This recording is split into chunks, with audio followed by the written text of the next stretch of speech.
Saya punya teman yang beda pemahaman. Dia memahami bahwa wanita yang sedang haid tidak boleh membaca Al-Quran atau masuk masjid. Dia mengatakan, "Dek, kamu keliru. Wanita itu kotor, tidak boleh membaca Al-Quran. Buka saja Quran surat Al-Waqi'ah." Saya jawab, "Iya mbak, antara kita memang ada perbedaan pemahaman. Menurut pemahaman saya, yang dimaksud suci dalam ayat itu adalah suci hatinya, di mana jika kita masih ada hati yang kotor, maka Al-Quran tidak akan sampai ke hati, melainkan hanya sampai di tenggorokan." Lalu dia bilang, "Kamu itu keliru, tetapi diingatkan ngeyel." Jawab saya, "Bukan ngeyel mbak, tetapi itu pemahaman saya. Bagimu amalmu dan bagiku amalku. Kalau mbak kurang puas dengan jawaban saya, bisa ditanyakan ustadz saya besok Ahad. Untuk itu mohon dijelaskan agar teman saya tersebut faham." Ustaz. Lah temanmu sudah punya pegangan gitu kok. Ya, lah mestinya kalau temanmu mengatakan wanita yang tidak boleh membaca Quran, itu dasarnya apa? Harusnya kan gitu. Jangan menurut pendapat saya tidak boleh lah. Pendapat saya boleh. Nah, kalau pendapatmu dan pendapat dia bagaimana? Ya saya dengan pendapat itu. Kalau agama tidak boleh hanya berdasarkan pendapat. Semua harus berdasarkan dalil. Kalau menurut dalil yang ada, wanita yang datang bulan Toga itu tidak boleh sholat. Ya. Maka di dalam itu tidak boleh puasa.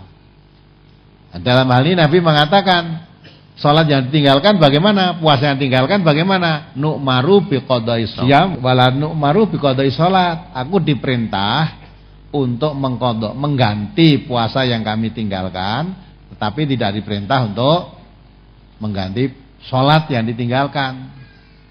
Jadi kalau orang datang bulan tidak boleh sholat, tidak boleh puasa. Puasa yang ditinggalkan harus diganti pada hari lain, fa'iddatum min ayyamin ukhor. Sedangkan sholat yang ditinggalkan di waktu haid tidak diperintah untuk mengganti. Dasarnya hadis itu ya toh. Tidak boleh tawaf, karena tawaf itu harus suci dari hadas. Nah, orang datang bulan atau haid berhadas itu, maka selama haid nggak boleh tawaf. Ya, tidak boleh berkumpul bersetubuh dengan istrinya atau suaminya. Ya, wanita haid tidak boleh bersetubuh dengan suaminya. Ya, itu dalil-dalil yang sudah jelas. Dan sekarang kalau termasuk tidak boleh memegang Quran, baca Quran itu dalilmu apa? Nah, coba suruh tanya, dalilnya apa? Memang ada hadis yang menerangkan, tetapi hadisnya dhaif. Dalam satu hadis diterangkan, la yaqra'ul junubu walal haidu syai'an minal Qur'an. Ya. Tidak boleh bagi orang junub dan orang yang sedang haid membaca sesuatu dari Al-Qur'an. Ya. Tidak boleh membaca sesuatu dari Al-Qur'an. Jadi baca bismillah itu ya tidak boleh. Kalau habis wahing baca alhamdulillah ya tidak boleh. Alhamdulillah itu juga dari Al-Qur'an. Ya, apalagi kalau mau mati ditalkin kan nggak boleh, karena la ilaha illallah itu juga dari Al-Qur'an. Ya, wong katne arep mati susah. Tapi ya ditalkin kan ra itu. Karena talqin itu ya ayat-ayat dari Al-Qur'an. Baca wahing tidak boleh, alhamdulillah tidak boleh. Ya. Nah, mau makan nggak boleh, bismillah. Bismillah itu juga dari Al-Quran. Jadi kalau haid itu betul-betul pisahan jauh dengan Allah.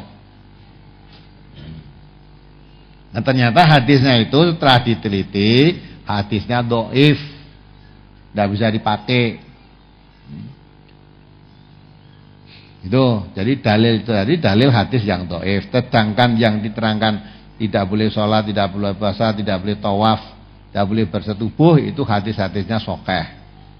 Malah dalam Al-Quran juga, ya, gitu. Jadi orang haid itu, wanita haid yang tidak boleh itu berdasarkan dalil-dalil yang sahih, tidak boleh sholat, tidak boleh puasa, tidak boleh tawaf, dan tidak boleh bersetubuh dengan suaminya. Lainnya itu boleh. Maca Quran boleh, nyekel Quran boleh, ya, tidak apa-apa. Nah kalau mengatakan kamu tidak boleh, tunjukno larangannya. Nah, gitu toh. Harus ada tidak boleh dasarnya ini. Oh, dasarnya kalau hadis itu tadi ternyata hadisnya dhaif.